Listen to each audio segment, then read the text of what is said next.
नमस्कार, हर खबर हरियाणा देख रहे हैं आप। मैं हूं आपके साथ भावना त्रिपाठी। हरियाणा कैबिनेट की बैठक हुई। हरियाणा के मुख्यमंत्री नायब सिंह सैनी की अध्यक्षता में ये बैठक हुई। बैठक के बाद सीएम सैनी ने एक प्रेस कॉन्फ्रेंस की और सीएम नायब सैनी ने इस दौरान कैबिनेट के फैसलों को लेकर जानकारी साझा की। उन्होंने बताया कि कैबिनेट में फैसला लिया गया है कि नई दिव्यांगों की श्रेणियों को जोड़ा गया, जिससे 32,000 दिव्यांगों को इसका लाभ मिलेगा। अब 21 प्रकार की दिव्यांग श्रेणियों को शामिल किया गया है, तो वहीं 2,71,000 दिव्यांगों को 3,000 रुपए मासिक पेंशन दी जा रही है। मुख्यमंत्री ने कहा कि थैलीसीमिया और हीमोफीलिया के मरीजों को दी जा रही पेंशन को 18 वर्ष की शर्त को हटाया है। अब 18 साल से कम के मरीजों को भी पेंशन दी जाएगी। इसके साथ ही उन्होंने दिल्ली के पूर्व मुख्यमंत्री केजरीवाल पर भी निशाना साधा।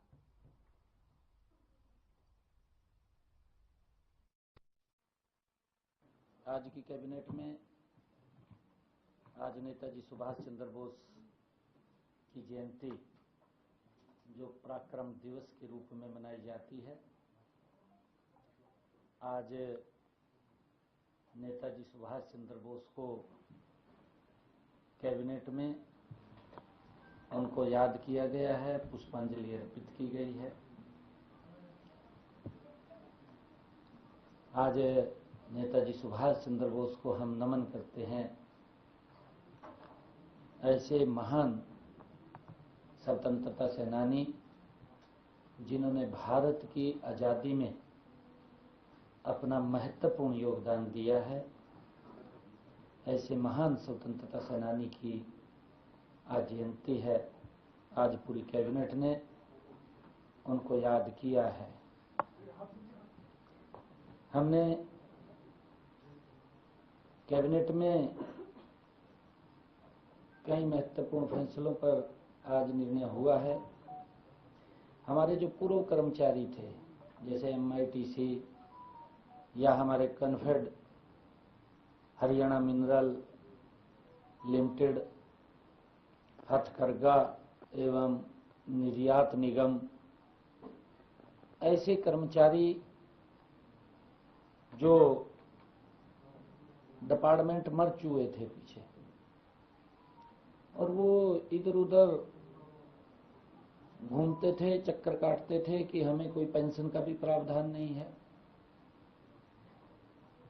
तो ये पीछे निर्णय किया गया था कि ऐसे सब कर्मचारियों को 6,000 रुपये से लेकर के 20,000 रुपये तक का ऑनरेरियम वो दिया जाएगा।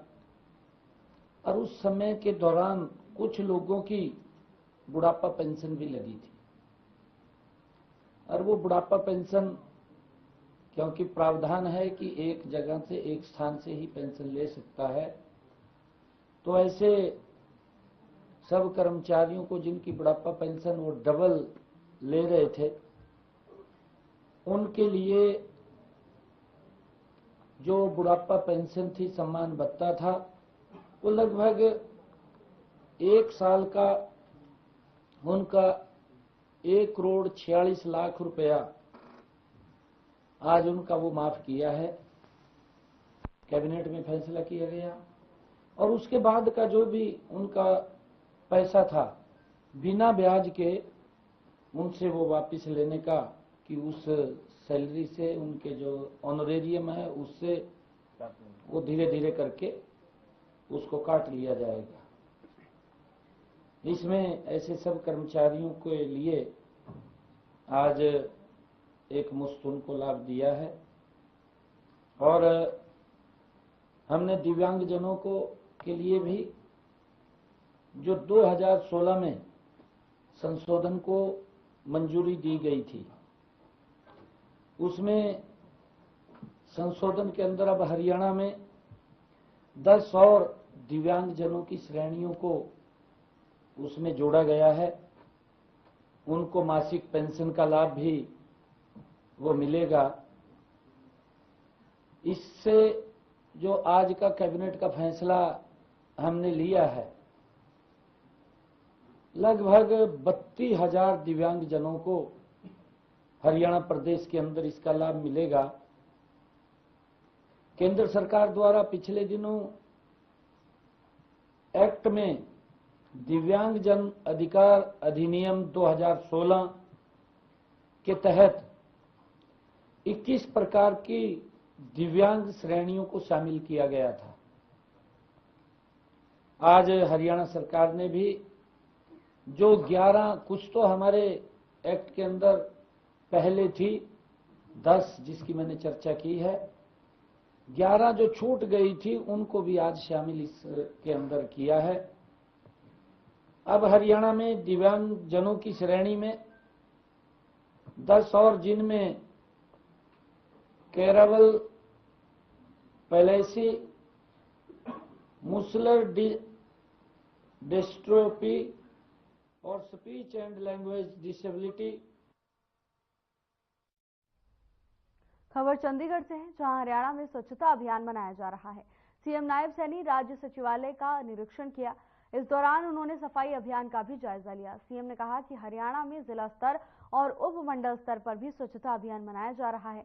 इसके साथ ही उन्होंने कहा कि इस दौरान निकलने वाले वेस्ट को कार्यालय से बाहर किया जाएगा। वेस्ट बाहर निकलने से कार्यालय का अच्छा वातावरण होगा और इसके साथ ही जनता को बैठने की भी अच्छी जगह मिलेगी, तो वहीं साफ सफाई अच्छी होगी तो जनता के काम भी अच्छे तरीके से होंगे। अभियान चल रहा है और उस स्वच्छता अभियान को लेकर के निरीक्षण करने के लिए चीफ सेक्रेटरी महोदय के साथ आज मैं पूरे इसमें देख रहा था, क्योंकि पिछले लगभग 1 महीने से स्वच्छता अभियान चल रहा है और सभी विभागों को भी इस बात के लिए आदेश दिए गए हैं, चाहे वो जिला स्तर के ऊपर हैं, उपमंडल स्तर के ऊपर हैं। सभी विभाग अपने अपने ऑफिसों के अंदर स्वच्छता अभियान चला करके जो वेस्टेज सामान है उसको निकालें, ताकि एक ऑफिस के अंदर अच्छा वातावरण हो। अच्छा वातावरण होगा तो बैठने के लिए भी मन करता है और लोगों के ऑफिस एक ऐसा कनेक्ट है आम पब्लिक का कि जब वहां पर आते हैं तो उनके काम, उनकी अपेक्षाएं होती हैं और जब वातावरण ऑफिस का ठीक होगा तो काम को भी गति मिलेगी, वातावरण भी शुद्ध होगा, स्वच्छ होगा। और उसको लेकर के बहुत सारा वेस्टेज निकला है और जिलों के ऑफिस के अंदर भी ये बात कही गई है। आदेश यहां से दिए गए हैं कि वो भी अपने अपने ऑफिसों में स्वच्छता अभियान चला करके उनको स्वच्छ और क्लीन रखें ताकि वातावरण अच्छा हो। सर, बड़ी जांच की गई है आपकी ओर से, प्रधानमंत्री का भी यही संकल्प है कि स्वच्छ जो है वो हर कार्यालय होना चाहिए, घरों में भी साफ सफाई होनी चाहिए, सड़कों पर भी साफ सफाई होनी चाहिए। बिल्कुल, आदरणीय प्रधानमंत्री जी तो इस विषय को लेकर के बहुत ज्यादा एग्रेसिव रहते हैं और उन्होंने तो स्वच्छ भारत स्वस्थ भारत का जो आह्वान किया था कि अगर हम सब स्वच्छता को लेकर के अगर हम देखें कि 2014 से पहले लोग लोटा लेकर के बाहर जाते थे, आज कोई व्यक्ति लोटा लेकर के बाहर जाता हुआ दिखाई नहीं देता। ओडीएफ फ्री करने का काम वो आदरणीय नरेंद्र मोदी जी की वो नीति थी, स्वच्छता अभियान को लेकर के थी कि हर घर में शौचालय होना चाहिए और उसको लेकर के, क्योंकि जब वातावरण ठीक होगा तो व्यक्ति भी स्वस्थ होगा और ऑफिस के अंदर जो स्वच्छता को लेकर के अभियान चला है इसका एक ठीक वातावरण ऑफिसों का रहेगा।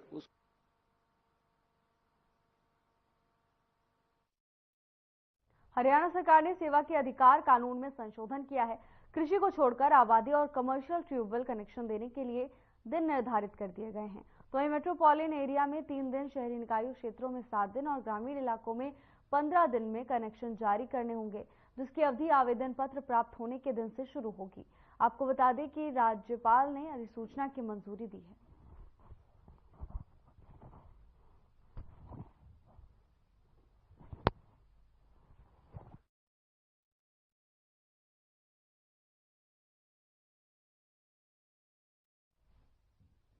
खबर चंडीगढ़ से है, जहां 30 जनवरी को हरियाणा में शहीद दिवस मनाया जाएगा।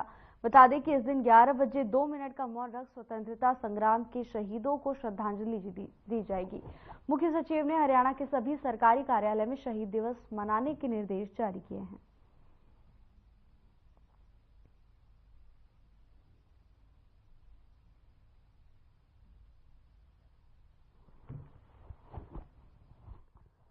मुख्य सचिव की ओर से निर्देश जारी कर दिए गए हैं और 30 जनवरी को शहीद दिवस मनाया जाएगा। इस दिन 2 मिनट का मौन रखकर शहीदों को श्रद्धांजलि देने के निर्देश दिए गए हैं। मुख्य सचिव की ओर से ये निर्देश जारी कर दिए गए हैं। इन निर्देशों के मुताबिक 30 जनवरी को शहीद दिवस मनाया जाएगा और 2 मिनट का मौन धारण कर शहीदों को श्रद्धांजलि दी जाएगी।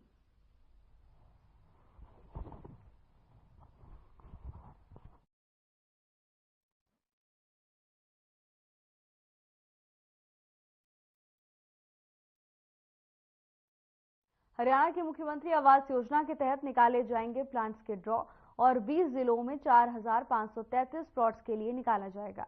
इस दौरान मुख्यमंत्री ग्रामीण आवास योजना 2 की शुरुआत होगी। बता दें कि इसके तहत सरकार बीपीएल परिवारों को निःशुल्क प्लॉट देगी। इसके अलावा हरियाणा सरकार ने जिला उपायुक्तों की ड्यूटी भी लगाई है, जिसमें सालाना 1,80,000 आय वाले बीपीएल परिवार निःशुल्क प्लांट के हकदार होंगे। घुमंतु जाति के लिए 529, शेड्यूल कास्ट वर्ग के लिए 2,274 और अन्य वर्ग के लिए 1,458 प्लॉट्स का ड्रॉ निकाला जाएगा। ग्राम पंचायत में 100 गज और महाग्राम पंचायत में 50 गज का प्लॉट दिया जाएगा।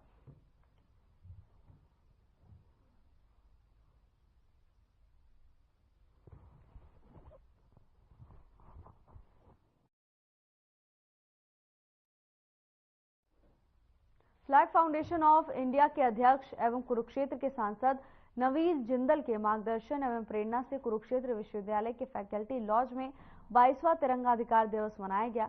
इस अवसर पर विश्वविद्यालय के एनएसएस सेल और फ्लैग फाउंडेशन के संयुक्त तत्वाधान में इस कार्यक्रम को आयोजित किया गया, जिसमें बुद्धिजीवियों ने राष्ट्रीय ध्वज के प्रति अपने विचार रखे। कार्यक्रम में बतौर मुख्य अतिथि कुरुक्षेत्र विश्वविद्यालय के रजिस्ट्रार वीरेंद्र पाल खटकर ने हिस्सा लिया। तो इन सांसद कार्यालय की ओर से संसदीय कार्यालय प्रभारी धर्मवीर सिंह, कैथल कार्यालय प्रभारी शंकर गोयल एवं भूषण पाल मंगला ने अतिथियों का अभिनंदन किया। आयोजन की शुरुआत नेताजी सुभाष चंद्र बोस की जयंती पर उन्हें पुष्पांजलि अर्पित कर की गई। विशेष अतिथि सब मेजर रविंद्र कौशिक ने कहा कि 2004 में सांसद नवीन जिंदल ने लंबी लड़ाई के बाद प्रत्येक देशवासी को तिरंगा फहराने का अधिकार दिलाया।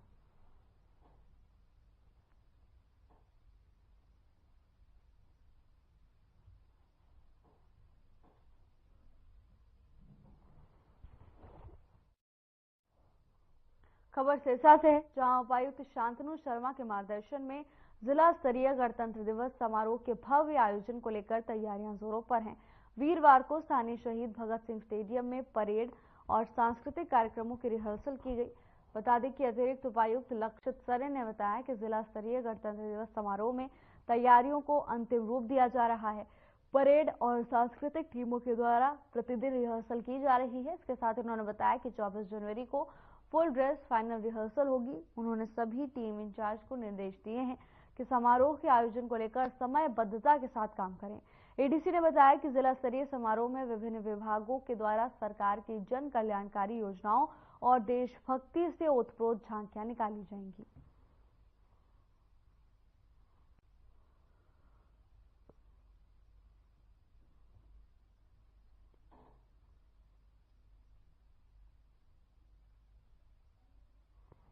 गणतंत्र दिवस को लेकर तैयारियां तेज है। 24 जनवरी को फुल ड्रेस फाइनल रिहर्सल होगी, तो वहीं सभी लोगों को निर्देश दिए गए हैं कि गणतंत्र दिवस की तैयारियों को लेकर समयबद्धता से काम करें।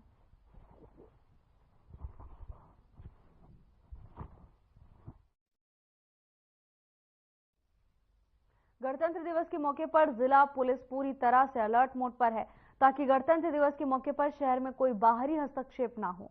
और इसी कड़ी में गुरुवार को पुलिस ने गुप्तचर विभाग, आईबी रेलवे और जीआरपी तथा डॉग स्क्वाड की टीम के साथ भिवानी रेलवे जंक्शन पर सर्च अभियान चलाया।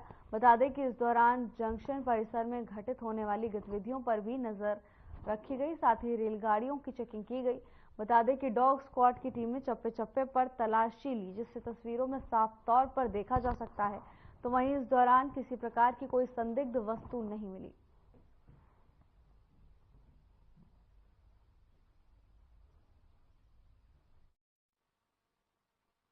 आईपीएस साहब द्वारा 26 जनवरी राष्ट्रीय पर्व गणतंत्र दिवस के उपलक्ष्य में शहर की सुरक्षा व्यवस्था को चाक चौबंद करने के लिए विशेष रूप से दिशा निर्देश दिए गए थे, जिसको सफल बनाने के लिए आज हमने एक संयुक्त अभियान सर्च अभियान यहाँ रेलवे स्टेशन भिवानी पर चलाया है, जिसके अंदर हमारे थाना शहर Bhiwani, railway police, GRP police, अपना सीआईडी,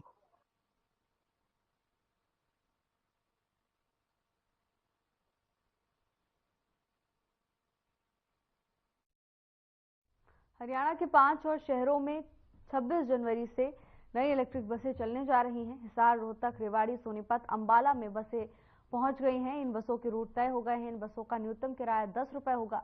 ये बसें एक बार चार्ज होने पर करीब 200 किलोमीटर तक चलेंगी। बसों की खास बात यह है कि इससे महिलाओं की सुविधा का और सुरक्षा का खासा ध्यान रखा गया है। इस बस में लो फ्लोर होने के कारण बुजुर्ग और बच्चों को भी सहूलियत मिलेगी और आसानी से बस में चढ़ पाएंगे।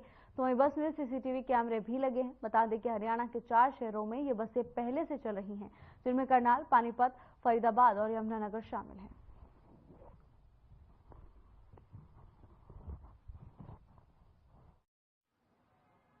देखिए, जो पीएमई बस सेवा का ये प्रोजेक्ट था 5 जिलों के लिए, जिसमें हमारा हिसार जिला भी शामिल था, काफी लंबे समय से इंतजार था।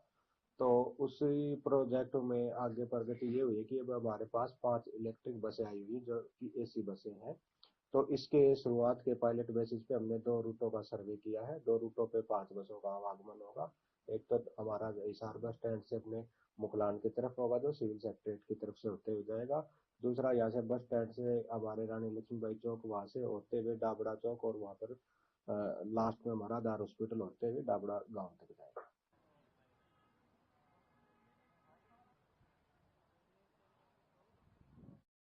झज्जर नगर परिषद में ठेके पर काम कर रहे सफाई कर्मचारियों ने गुरुवार को झज्जर में हड़ताल रखी और बाद में शहर भर में प्रदर्शन करते हुए अपनी मांगों का ज्ञापन सरकार के नाम जिला प्रशासन को सौंपा। बता दें कि वेतन न मिलने से नाराज सफाई कर्मचारियों ने नगर परिषद में एकत्रित होकर धरना दिया और इसके साथ ही ठेकेदार के साथ साथ परिषद के अधिकारियों और सरकार के खिलाफ नारेबाजी भी की। तो वहीं कर्मचारी नेता शिवम चावरिया, ठेका सफाई कर्मचारी राहुल और अन्य कर्मचारियों की ओर से बताया गया कि झज्जर नगर परिषद का सफाई ठेकेदार जानबूझकर उनका शोषण कर रहे हैं। कर्मचारियों ने प्रशासन से मांग की है कि उनकी समस्या का स्थायी समाधान किया जाए और अगर समाधान नहीं होता है तो फिर उन्हें आंदोलन करने को मजबूर होना होगा।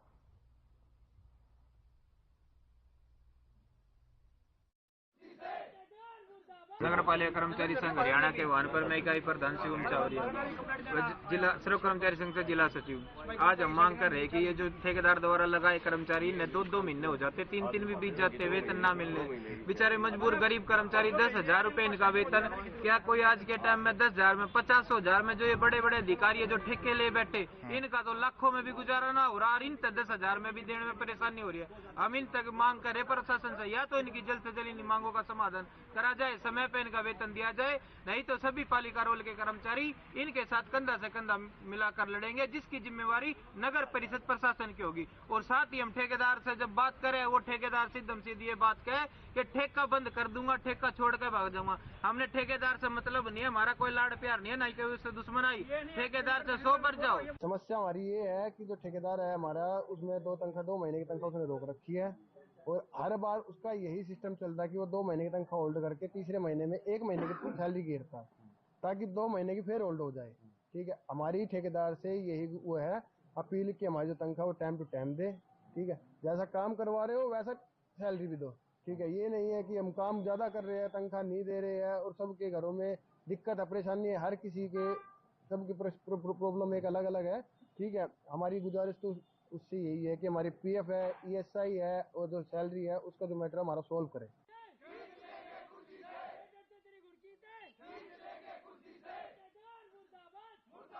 हरियाणा अनुसूचित जाति आयोग के वाइस चेयरमैन विजेंद्र बड़गुज्जर ने कहा है कि भारतीय स्वतंत्रता संग्राम से लेकर आर्थिक उन्नति, सामाजिक सरोकार के साथ प्रत्येक क्षेत्र में हरियाणा का उल्लेखनीय योगदान रहा है।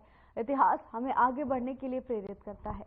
युवा पीढ़ी को इतिहास से प्रेरणा लेनी चाहिए। वाइस चेयरमैन वीरवार को बीएलजेएस महाविद्यालय में हरियाणा साहित्य एवं संस्कृति अकादमी हरियाणा और इतिहास एवं संस्कृति प्रकोष्ठ के द्वारा लगाई गई 2 दिवसीय राज्य स्तरीय प्रदर्शनी के समापन अवसर पर बतौर मुख्य अतिथि बोल रहे थे। इससे पहले उन्होंने प्रदर्शनी का बारीकी से अवलोकन भी किया। तो वहीं महाविद्यालय में इतिहास विभागाध्यक्ष और प्रदर्शनी के आयोजक एसोसिएट प्रोफेसर अश्विनी सभरवाल ने प्रदर्शनी के बारे में विस्तार से जानकारी दी।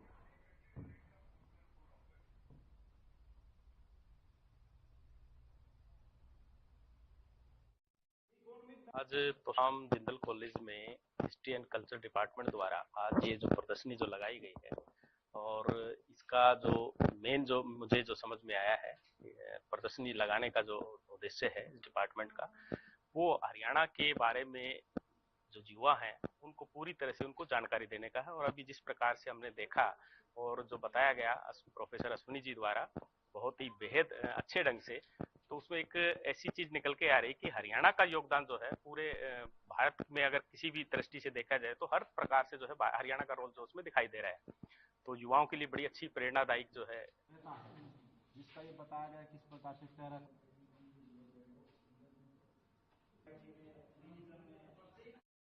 मुख्यमंत्री नायब सैनी के राजनीतिक सचिव तरुण भंडारी ने कार्यभार संभाल लिया है। कैबिनेट मंत्री विपुल गोयल, कैबिनेट मंत्री श्रुति चौधरी, राज्य मंत्री गौरव गौतम, राज्य मंत्री राजेश नागर ने तरुण भंडारी को पदभार ग्रहण करने पर बधाई दी है।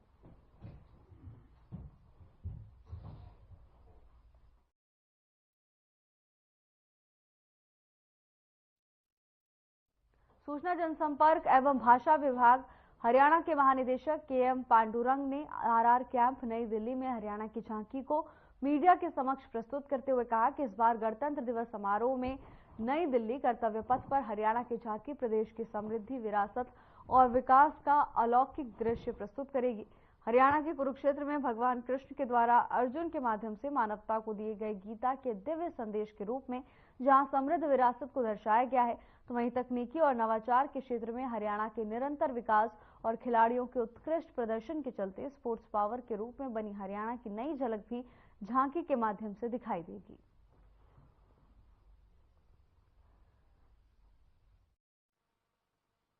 हरियाणा को जो थीम है इस बार की, जो विचारधारा है कि हरियाणा का समृद्ध हरियाणा, विरासत से विकास, ये जो विचारधारा लेके माननीय मुख्यमंत्री जी के नेतृत्व में इस झांकी को हमने बनाया है, जिसमें हमने पूरी विरासत कुरुक्षेत्र के धर्मनगरी से जो भगवान कृष्ण ने मानवता को एक संदेश दिया था अर्जुन के माध्यम से, वहां से लेके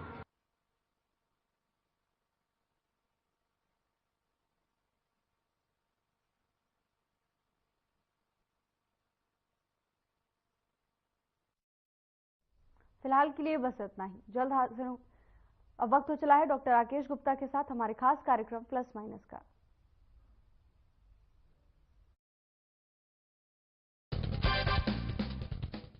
दोस्तों, आज का विषय हर किसी के